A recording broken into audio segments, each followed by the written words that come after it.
السلام علیکم۔ کیسے شیطان نے ایک خوبصورت لڑکے کی شکل میں آ کر حضرت لوط علیہ السلام کی قوم کو بدکاری کے لیے اکسایا۔ شام کے شہروں میں مستفیقات 5 شہر تھے۔ ہر شہر میں لڑائی کے کام کے لاکھ لاکھ مرد تھے۔ ان کا ملک بہت آباد ملک تھا، خوشحالی عام تھی۔ اس قوم میں ایک بڑا عیب تھا، وہ یہ کہ بتوں کی پوجا کے ساتھ ساتھ یہ قوم لڑکوں کے ساتھ بدکاری بھی کرتی تھی۔ یہ بدکاری برابر بڑھتی گئی۔ کہتے ہیں کہ اس گندے کام کی بنیاد شیطان نے ڈالی تھی، اس طرح کہ وہ ایک بار ایک خوبصورت لڑکے کی شکل میں ایک باغ میں پہنچا کرتا تھا اور اس کے پھولوں اور پھلوں کو نقصان کر دیا کرتا تھا۔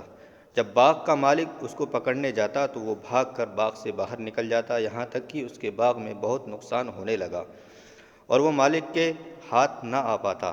ایک دن ابلیس نے کہا کہ اگر تو چاہتا ہے کہ میں باغ میں نہ آؤں تو مجھے استعمال میں لا کر یہ کام کر، پھر اپنے باغ کے نقصان سے بے فکر ہو کر آرام کرنا۔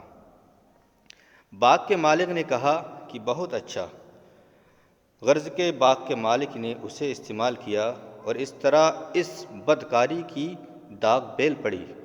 اسی طرح ابلیس نے ہر باغ میں جا کر اس حرام کاری کی بنیاد رکھی، یہاں تک کہ پوری قوم اس کی لذت پا کر اس کی بری طرح شکار ہو گئی۔ پھر اللہ کی طرف سے اس قوم کی ہدایت کے لیے حضرت لوط علیہ السلام بھیجے گئے۔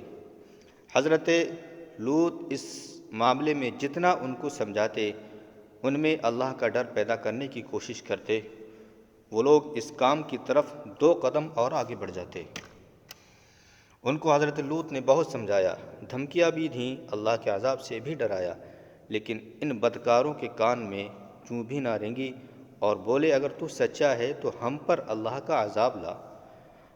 ہم کو نہ تو تیرے نبی ہونے پر یقین ہے، نہ ہم تم کو سچا جانتے ہیں۔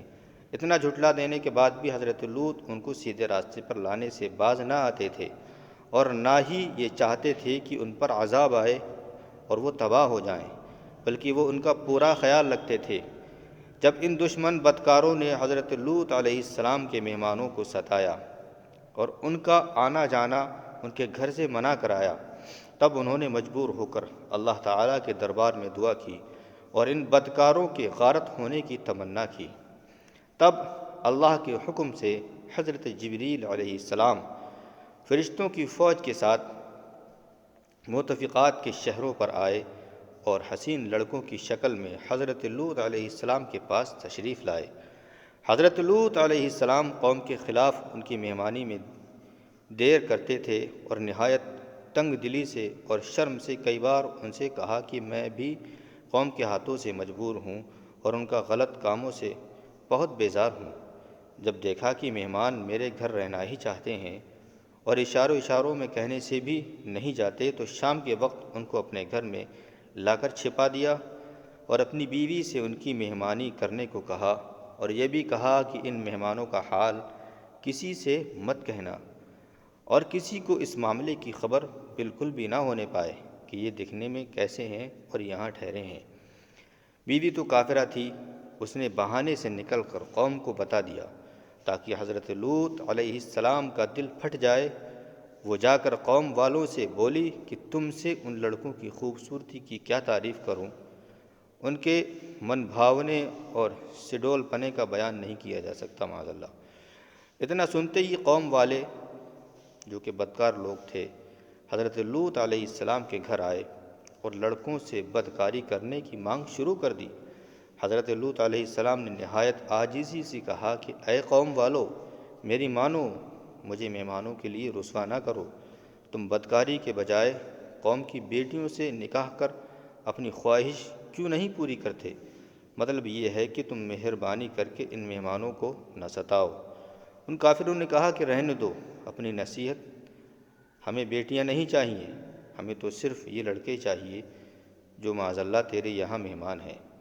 جب حضرت جبریل علیہ السلام نے حضرت لوط علیہ السلام کو اس معاملے میں بہت پریشان پایا تو چپکے سے ان کے کان میں یہ خوشخبری ڈالی کہ ڈرو نہیں، ہم ہیں خدا کے فرشتے، وہ ہم تک نہیں پہنچ سکتے۔ اس خبر کو سننے کے بعد حضرت لوط علیہ السلام بہت خوش ہو جاتے ہیں۔ پھر حضرت جبریل نے دروازے سے نکل کر اپنے پروں کی ہوا ان کی آنکھوں میں لگائی اور خدا کی قدرت تو دیکھیے، کہ سب کی آنکھوں کی روشنی جاتی رہی۔ وہ بددین اندھے ہو کر اپنے اپنے گھروں کو بھاگے اور گرتے پڑتے اپنے گھروں کو پہنچے، کوئی پیچھے کوئی آگے۔ اس بیچ حضرت جبریل نے حضرت لوط کو بتا دیا تھا کہ ہم قوم پر عذاب لے کر آئے ہیں، اس لیے آپ ایمان والوں کے ساتھ یہاں سے چلے جائیں، اور جب جانے لگیں تو کوئی بھی پیچھے لوٹ کر نہ دیکھے گا اور تیز قدم آگے نکل جائیں۔ حضرت لوط علیہ السلام نے اور تمام ایمان والوں نے ایسا ہی کیا۔ پھر حضرت جبریل نے اس زمین کے 7ویں تب تک اپنے پر پھیلائے اور ان چاروں شہروں کو اکھاڑ کر اپنے پروں میں لے لیا اور آسمان کے قریب سے لے جا کر اوندھا گرا دیا۔ فرشتوں نے پتھروں کی بارش شروع کر دی، آن کی آن میں سب ہلاک ہو گئے، آبادی میں ان کا کوئی نام و نشان ہی نہیں رہا۔ حضرت لوط حضرت ابراہیم علیہ السلام کے پاس پہنچے، 7 سال بعد ان کا انتقال ہو گیا۔